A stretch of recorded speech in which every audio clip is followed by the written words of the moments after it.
오늘 전하는 말씀의 제목은 성령행전입니다. 사도행전을 일컬어 성령행전이라고 부릅니다.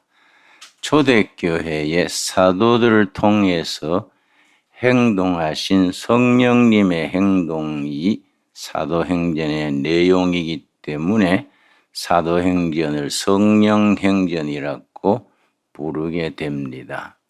그래서 사도들의 삶을 통하여 성령께서 어떻게 행동하셨느냐, 그래서 사도행전을 영어로는 액션 할 때의 액트가 사도행전의 영어 이름입니다. 사도행전을 쓴 저자는 누가입니다. 성경 66권 중에서 모든 저자가 이스라엘 사람들인데 딱 한 사람, 사도행전을 쓴 저자 누가만 유대인이 아니고 시리아인이었습니다. 그런데 누가는 의사답게 아주 병에 대해서, 치료하시는 하나님에 대해서, 또 기도하시는 하나님에 대해서, 성령이 그 시대에 그 땅에서 백성들 속에서 어떻게 액션하셨는가에 대해서 아주 구체적으로 잘 일러줍니다. 사도행전을 쓴 누가는 두 권을 썼습니다. 누가복음을 먼저 쓰고 그 다음에 사도행전을 썼습니다. 그래서 누가복음의 결론과 사도행전의 서론이 같은 말이 됩니다. 누가복음 24장 49절을 읽겠습니다. 누가복음 24장 49절 말씀.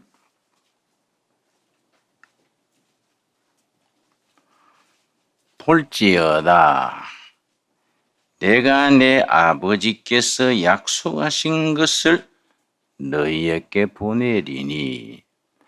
아버지의 약속하신 것, 사람의 약속이 아니라 하나님 아버지의 약속하신 것, 내 아버지의 약속하신 것을 너희에게 보내리니. 너희는 위로부터 능력으로 입혀질 때까지 이 성에 머물라 하시니라. 아버지의 약속하신 것은 위로부터 임하는 겁니다.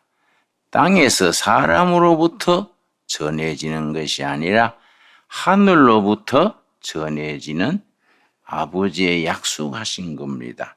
그러면 아버지의 약속하신 것, 위로부터 임하는 능력, 거기에 대해서 사도행전 1장 4절을 읽겠습니다. 사도행전 1장 4절 말씀, 누가복음 24장 49절에 나왔던 그 말씀과 똑같은 말씀이 사도행전 1장 4절에서 되풀이 됩니다. 그래서 누가복음의 결론이 사도행전의 서론이다. 그런 점에서 누가복음과 사도행전의 저자는 같은 사람이다. 그렇게 판단할 수 있는 근거가 됩니다. 1장 4절, 사도와 함께 모이사 그들에게 분부하여 이르시되. 그 다음 누가복음 24장 49절의 말씀이 되풀이 됩니다. 예루살렘을 떠나지 말고 내게서 들은 바 아버지의 약속하신 것을 기다리라. 아버지의 약속하신 것, 위로부터 오는 능력, 그걸 기다리라. 그래서 신앙생활은 먼저 기다리는 데부터 시작됩니다. 기다리지 못하는 사람은 큰 은혜의 세계로 들어가지를 못합니다. 우리는 영적으로 순종하기 전에, 실천하기 전에 먼저 기다릴 줄 알아야 합니다.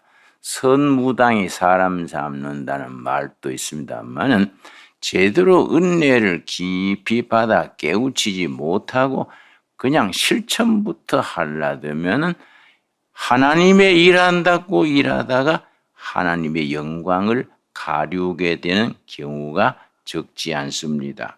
자, 아버지의 약속하신 것을 기다리라. 그러면은 아버지의 약속하신 것이 뭐이냐? 위로부터 임하는 능력, 아버지 약속하신 것을 기다리라 그랬는데 그게 뭐이냐? 사도행전 1장 8절, 오늘 본문 말씀이 그 내용이 됩니다. 1장 8절 말씀, 1장 8절은 중요합니다. 사도행전이 28장으로 이루어져 있는데 사도행전 전체의 주제가 되는 말씀이 1장 8절입니다. 사도행전의 키워드라 그렇게 부릅니다. 키는 열쇠가 되는 열쇠니까요. 사도행전의 열쇠가 되는 말씀, 사도행전 1장 8절입니다. 오직 성령이 너희에게 임하시면. 왜 오직이란 말이 왜 붙었느냐?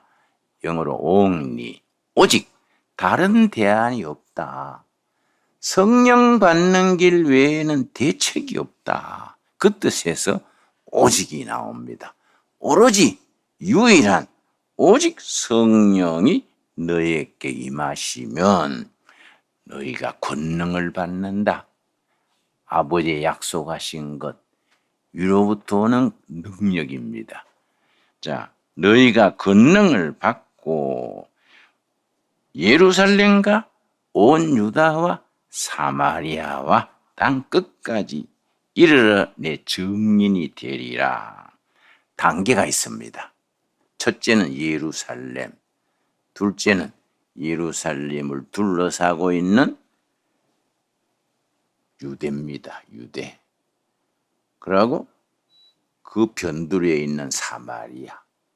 그러고 땅 끝까지 점점 넓어집니다. 우리식으로 표현하면은 동두천과 경기도와 한반도와 땅 끝까지 그렇게 순서 있게 넓혀집니다. 자, 땅 끝까지 이르러 내 증인이 되리라. 자, 이 말씀이 아주 중요하기 때문에 성령이 너에게 임하시면 너희가 권능을 받는다. 권능. 권능이란 말이 헬라어 성경의 두나미스입니다. 두나미스. 두나미스가 권능인데 이 말의 의미가 아주 깊이가 있습니다. 두나미스에서 나온 영어 단어가 둘입니다. 첫째는 다이나마이트가 두나미스에서 나왔습니다. 다이나마이트가 산을 깨뜨리고 바위를 깨뜨리듯이 성령의 권능이 위로부터 임하면은 악한 사람이 회개하고 불량배가 변해서 충실한 종이 되고 역사가 일어납니다. 그래서 다이나마이트 같은 성령의 권능입니다.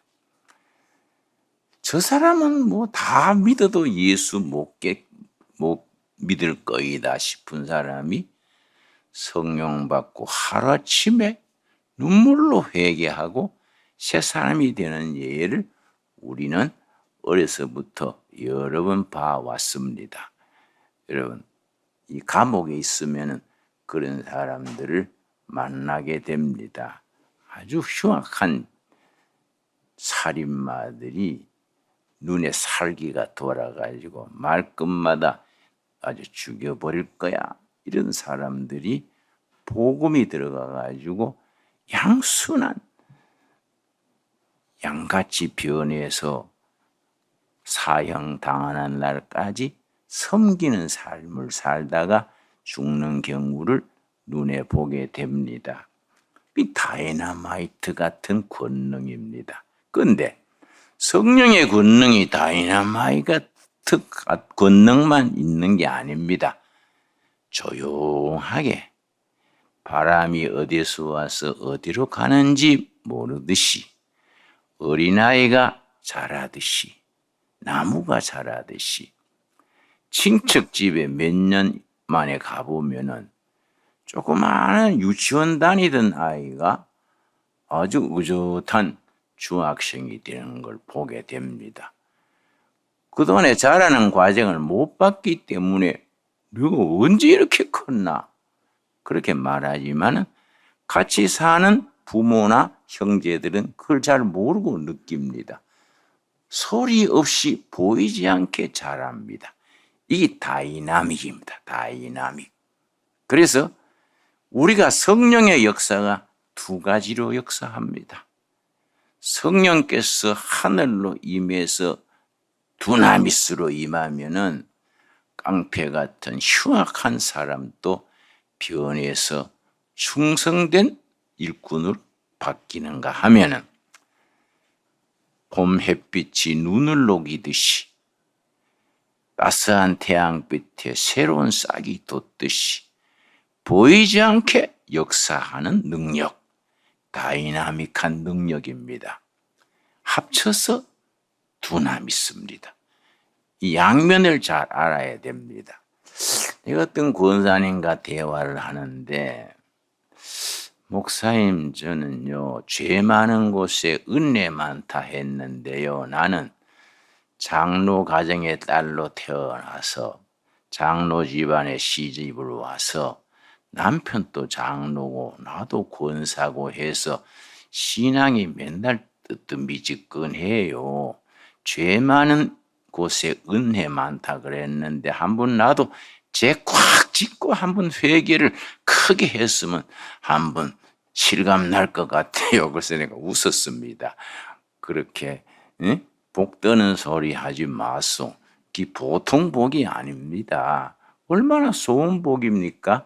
순탄한 환경에 다이나믹하게 은혜가 자라는 게 복 중에 복이지요. 그 큰 죄 짓고 회개하려면 얼마나 참 어려운 영적인 고뇌와 과정을 거칩니다. 그래서 내 신학교 선배 한 분이 나한테 말하기를, 김 목사, 나는 가끔 죄 지을 일이 있어도 회개할 게 겁나가지고 아예 안 져버린다. 근데 그 말이 이해가 가요. 그 죄 짓고 나면 그걸 맨날 며칠 금식도 해야 되고 뭐 힘들 걸 생각하니까 아예 알리 죽고 만다고 막 죄 안 져버리고 그냥 지나가자. 이해가 가는 얘기지요. 그래서 성령의 권능이 다이너마이트 쪽만 생각하면은 50점입니다. 다이나믹한 소리 없이 은혜에 자라는 그 과정도 역시 중요해서 합쳐서 50점, 50점, 100점이지요. 그리고 우리 8절 같이 한번 읽겠습니다. 오직 성령이 너희에게 임하시면 너희가 권능을 받고 예루살렘과 온 유대와 사마리아와 땅끝까지 이르러 내 증인이 되리라. 요 증인이란 말에 표를 합시다. 증인.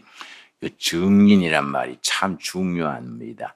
증인이란 말이요, 받은 복음을 목숨 걸고 전하는 전도자, 증인인데, 증인이란 말이 헬라어에는 말투리아가 증인입니다. 말투리아. 그런데 초대교회 때는 이 증인이란 말투리아가 전도와 같이 쓰였습니다. 전도. 말투리아 증인과 순교가, 증인, 전도, 순교 같은 단어로 쓰였습니다. 왜 증인이 순교냐? 초대교회는 핍박이 심했기 때문에, 특히 네로 황제의 그 시대의 핍박이 얼마나 심했습니까? 그때에 예수 믿는 자체가 사형을 당하던 때입니다. 근데 그 시대에 목숨 걸고 전도하는 겁니다. 그래서 예수 믿고 능력 받고 증거하는 것은 바로 순교장으로 끌려가는 것, 사형장으로 끌려가는 거죠. 그래서 같은 단어가 땡깁니다. 그래서 영어로는 순교자가 마터입니다. 마터, 순교자인데, 이게 이제 말투리야, 증인이란 말에서 나온 명사가 마터, 순교자가 됩니다. 그러면 우리가 지금 뭐 평화시대에 대한민국에서 예수 믿는다고 전도한다고 유시장 가는 것도 아니고 벌금 내는 것도 아닌데 우리가 어떻게 순교자가 되느냐. 그게 이제 우리 신앙생활의 요점이 있습니다. 삶 속에서 손해보도 내가 참고 이익이 없어도 섬기고 상대방이 좋아하지 않아도 그냥 인내하면서 복음 전하고 살아가는 삶이 순교자적인 헌신, 희생 그런 삶을 사는 것이 우리 평화시에 우리가 견뎌야 되는 순교자적인 삶입니다. 그래서 여러분 혹시 가까운 분들 중에 전도하다가 욕을 먹거나 하면은 그 친구 예수 별나게 믿네. 뭐 누구는 예수 예배당 안 가본 사람 있나? 지가 뭐 복음을 전세 낸 듯이 만나면 예수 믿어라 예수 믿어라. 그래 핍박하는 때가 있습니다. 그럴 때 이 증인이란 말, 증인이 바로 순교자다. 말투리아가 마터, 순교자다. 그 말을 꼭 우리가 되새길 수 있게 되기를 바랍니다. 자, 그런데 그 기다리고 기다리던 권능, 위로부터 오는 능력이 언제 왔느냐? 사도행전 2장 1절에 드디어 왔습니다. 2장 1절에. 사도행전 2장 1절에 오순절 날이 이미 이름에 무슨 절기라고요? 오순절. 오순절 날이 이미 이름에 오순이 여러분 한 수는 열흘입니다. 열흘. 5순이니까 며칠입니까? 50일이죠. 뭘 기점으로 50일이냐? 예수님이 6월절 어린 양으로 십자가에 죽으셨습니다. 그날로부터 50일째 되는 날 오순절입니다. 그 예수님이 십자가에 6월절 어린 양으로 죽었는데 50일 뒤에 성도들이 오순절 성령 충만 받았습니다. 그게 참 영적으로 연결이 되는 겁니다. 구약에는 언제 오순절이냐? 출애굽기 12장에서 6월절 어린 양을 잡아가지고 문에다가 어린 양의 피를 칠했습니다. 그 새벽에 죽음의 그림 사자가 지나가는데 문에 양의 피가 있는 집은 죽음이 넘어갔습니다. 피가 없는 집은 장자가 다 죽었습니다. 죽음의 사자가 뭘 보고 지나갔습니까? 피를. 그때는 누구 피입니까? 양의 피입니다. 우리한테는 누구 피입니까? 예수님의 피지요. 그래서 우리는 예수 믿고 양 잡아가지고 가슴에 칠하는 거 아닙니다. 우리는 어린 양 예수님이 나를 위해 죽으셨구나. 아, 감사하다. 그 신앙 고백이 있으면 우리 가슴에 오순절 성령의 피가 칠해진 겁니다. 그 신앙 고백을 보고 이미 죽음이 넘어가고 질병이 넘어가고 사망 권세가 넘어갔습니다. 넘어갔다고 오순절입니다. 그 6월절입니다. 6월절, 오순절, 50일 만에. 왜 6월절이냐? 넘어갈 유자입니다. 넘어갈 유. 6월절 어린 양이 죽으신 뒤에 50일째 되는 오순절에 구약에서는 광야로 나와서 시내산에서 십계명을 받았습니다. 그래서 구약에서는 첫 오순절, 첫 6월절 지낸 뒤에 50일 뒤에 시내산 기슭에서 십계명을 받아서 하나님과 이스라엘 사이에 계약을 맺었습니다. 그래서 계약 공동체라고 합니다. 계약 공동체. 그 계약 공동체의 문서가 뭐겠습니까? 십계명 돌판이 그 계약 문서가 됩니다. 그런데 신약에 와서는 6월절 어린 양 되신 예수님이 십자가에 죽으신 뒤에 50일째 되는 오순절에 마가 다락방에서 성령이 임해가지고 교회가 시작이 됐습니다. 그래서 구약에서는 계약 공동체, 신약에서는 성령 공동체. 이해 가십니까? 그래서 교회가 시작된 생일이 오순절이 교회의 생일입니다. 자, 그러면은 사도행전 1장에서 하늘로부터 능력이 임할 때까지 기다려라. 그 기다려. 2장 1절에 오순절 성령이 위로부터 임했는데 2장 2절 보겠습니다. 2장 2절 사도행전 2장 2절 호련히 어디로부터입니까? 하늘로부터. 그러니까 누가복음 24장에서 하늘로부터 오는 능력을 기다리라 했지요. 그래 하늘로부터 급하고 강한 바람 같은 소리가 있어 그들이 앉은 온 집에 가득하며 모인 무리 120명 전체에 성령이 임했습니다. 동시에 3절 말씀 마치 불의 혀처럼 갈라지는 것들이 그들에게 보여 각 사람 위에 하나씩 임하여 있더니 그래서 2장과 3장이 2절과 3절이 합쳐져서 의미가 있습니다. 왜냐? 오순절 성령의 불길이 3절에서는 뭐라 그랬습니까? 각 사람 위에 하나씩 각 사람 영어 성경에는 each person 각 사람 한 사람 한 사람 위에 성령의 체험이 있었고 또 모인 무리 전체 위에 성령의 역사했습니다. 지금 우리한테 적용하자면 뭐이냐? 성령의 역사가 둘의 온라인 교회 전체 위에 임하는 겁니다. 그런데 또 각 사람 위에 임하는 겁니다. 우리가 뭐 개인 도매끌음으로 넘어가는 게 아닙니다.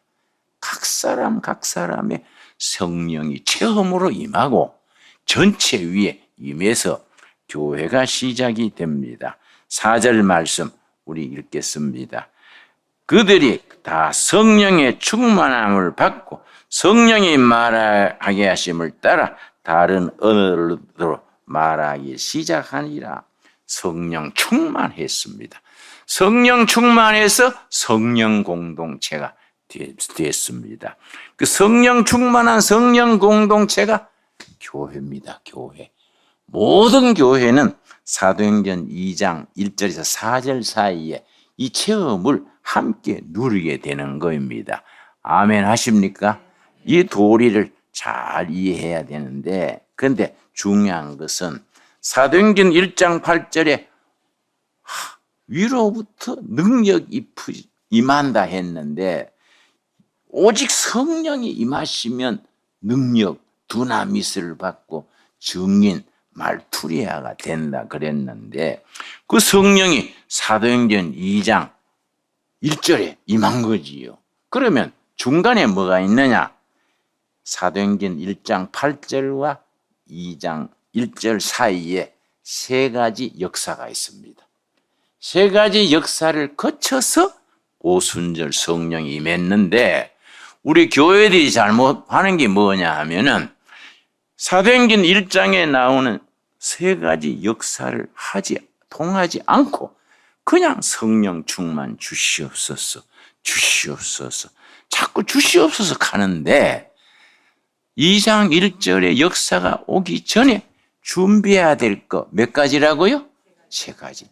이걸 우리가 잘 마음에 명심해야 되고 해서 마음에 탁 새겨서 하나하나 단계로 성실하게 채워나가야 됩니다. 우리가 이제 다음 주일 또 우리가 그 세 가지를 공부할 수 있겠습니다. 기도하겠습니다. 하나님 감사합니다. 오늘 또 거룩한 성일에 나의 날이니 거룩히 지키라 하신 명을 따라 예배를 드립니다. 우리 둘의 온라인 교회 27개국에 흩어진 귀한 성도님들 한 분 한 분 각 사람 위에 그 삶의 자리에 성령이 임하여 주시옵시고 성령이 임하심으로써 두나미스 권능을 받아서 복음을 삶 속에서 전하는 말투리야 증인이 되게 하여 주시옵소서. 예수님 이름 받들어 기도드렸사옵나이다. 아멘.